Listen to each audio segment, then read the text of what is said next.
So going to a little older, 6 to 12, sharpening fundamental skills, trying stuff to work out who they are. Things we can do as parents to help.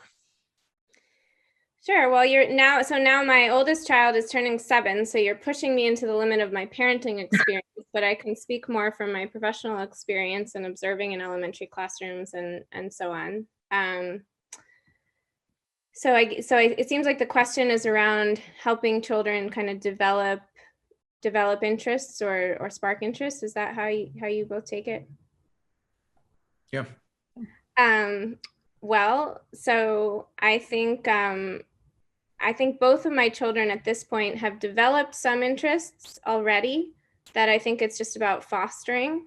And then I think that there are many things that I think they will get interested in. And I think that that's just about exposure.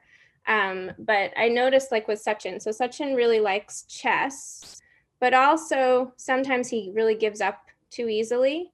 And so I think to some extent as a parent, it's like, okay, there's a natural inclination to be interested in chess. But you do get really frustrated, as we mentioned earlier, when you lose a game of chess, right? And so sometimes it's helping a child kind of get out of their own way to really like persist in something that they're genuinely interested in, because anything you really care about is going to take work and effort over a period of time. And so I think part of it is like inspiring the child to really continue that process. And so like my younger son, Hugo, it became part of his identity that he loves bugs and Sachin is more scared of bugs. And this was like, so until this moment with the bugs, Hugo was always in Sachin's shadow. It was always about like what Sachin wanted or what Sachin thought, right? And he would just imitate Sachin. And the moment that he decided that he was interested in catching bugs and wasn't scared of them, it's like he became his own person apart from his brother. And it was a beautiful, beautiful thing. So then, look, you can feed that. You can get him a little bug catcher. You can get him little specimen jars. And then, look, it is up to him to continue to make that choice to have that interest. And now it's at this point where, like, I'll see a cockroach and he won't let me kill it. So that might not be really consistent with my value set. But not good in Austin, Texas. Don't harm nature. No, don't hurt nature, Mommy. Nature, yes, that is what he said to me the other day. And yeah. So that's a good one to lead into this question of how do you not lose patience? Because sometimes they are, it's a challenge. Well, I mean, I think the answer for me is I do lose my patience. I think I have a commitment to not losing my patience is the first thing. You've got to have that commitment, because I do think any kind of limit setting or anything doesn't work if you have flown off the handle. But I use my spouse for sure. I really draw on him. Like I try to be self-aware about when I am losing my patience, and then Ray and I can exchange a certain look that means I am losing my patience. Please, will you deal with this? Right. And then there's some trade-off that you can do. It's easier if you have a partner that can help you with that. Gina, what do you have as strategies there?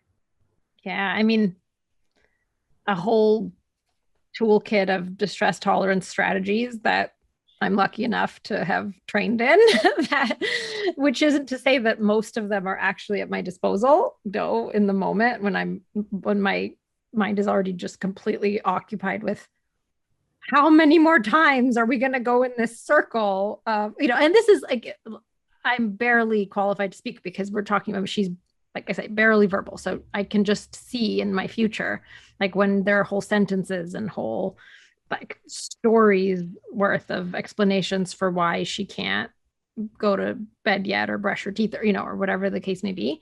But yeah, I mean, again, drawing on the kind of modeling mantra, in my own head. And I mean, it's not like this is the only context in my life where I lose patience. And so in some ways kind of drawing on everything I've learned and every time I failed in other contexts and really like spotlighting this as like, look, if ever it was worth your time and effort and energy to like give it everything you've got and like keep from, yelling or snapping, like this is it. Come on. Like this is it's kind of just, if not now, when kind of thing. Even when now is like interminable. So yeah, I'm still, of course, I'm going to fail a bunch, but Yeah, I actually think one of the best parenting techniques is just leaving the room sometimes. Because I get scared that, my child is going to hurt himself with something that, like, intellectually I know it's fine. And really the only thing I can do is leave the room, because if I watch, I will sort of like interfere. And so for me, sometimes just knowing when to leave the room.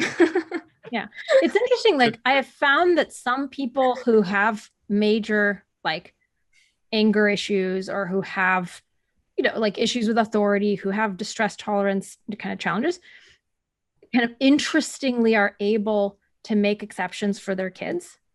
And like, I think there's something in that for all of us to learn from, like in the sense of just partly, I think, capturing the wisdom of what you said much earlier, Rebecca, about just like remembering certain truths about children, that like they're building these skills from scratch, that, like they don't have malicious motives yet, up to at least a certain point. Like, I don't know when that starts to become a working hypothesis even, but I know not for a while, from my vantage point, right? And just realizing, look, like they're just tiny people. They're doing their best. They're just getting started.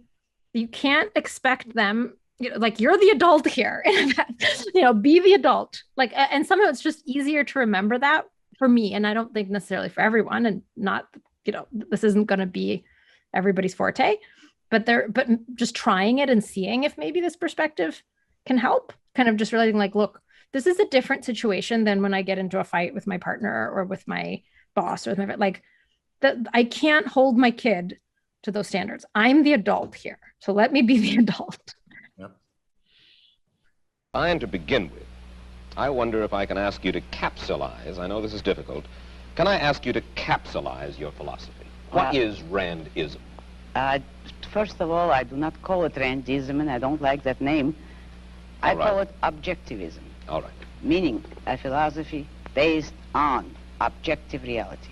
Now let me explain it as briefly as I can. First, my philosophy is based on the concept that reality exists as an objective absolute, that man's mind, reason, is his means of perceiving it, and that man needs a rational morality. I am primarily the creator of a new code of morality which has so far been believed impossible, namely a morality not based on faith. On faith. Not on faith, not on arbitrary whim, not on emotion, not on arbitrary edict, mystical or social, but on reason, a morality which can be proved by means of logic, which can be demonstrated to be true and necessary. All right. All right. Now, may I define what my morality is? All right. Because this is merely an introduction. My morality is based on man's life as a standard of value.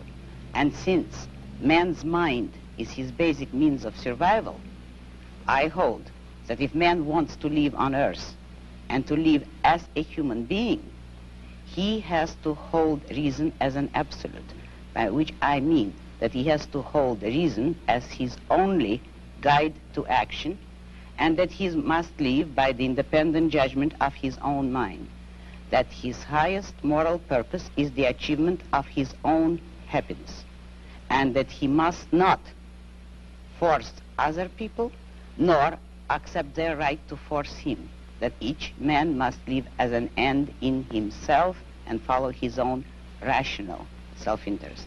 May I? All right, before we go on, reminder, please like the show. We've got 163 live listeners right now, 30 likes. That should be at least 100. I figure at least 100 of you actually like the show. Maybe there are like 60 of the Matthews out there who hate it, but at least the people who are liking it, I want to see a thumbs up. There you go. Start liking it. I want to see that go to 100. All it takes is a click of a thing, whether you're looking at this. And the likes matter. It's not an issue of my ego. It's an issue of the algorithm. The more you like something, the more the algorithm likes it. So, and if you don't like the show, give it a thumbs down. Let's see your actual views being reflected in the likes. But if you like it, don't just sit there. Help get the show promoted. Of course, you should also share. And you can support the show at JeronBrooksShow.com/support, or on Patreon or Subscribestar or Locals, and show your support for the work, for the value hopefully you're receiving from this. And of course, don't forget, if you're not a subscriber, even if you just come here to troll, or even if you're here like Matthew to defend Marx, then you should subscribe, because that way you'll know when to show up. You'll know what shows are on, when they're on. You'll get notified, right? So, yes, like, share, subscribe, support. Like, share, subscribe, support. There you go. Easy. Do one or all of those, please.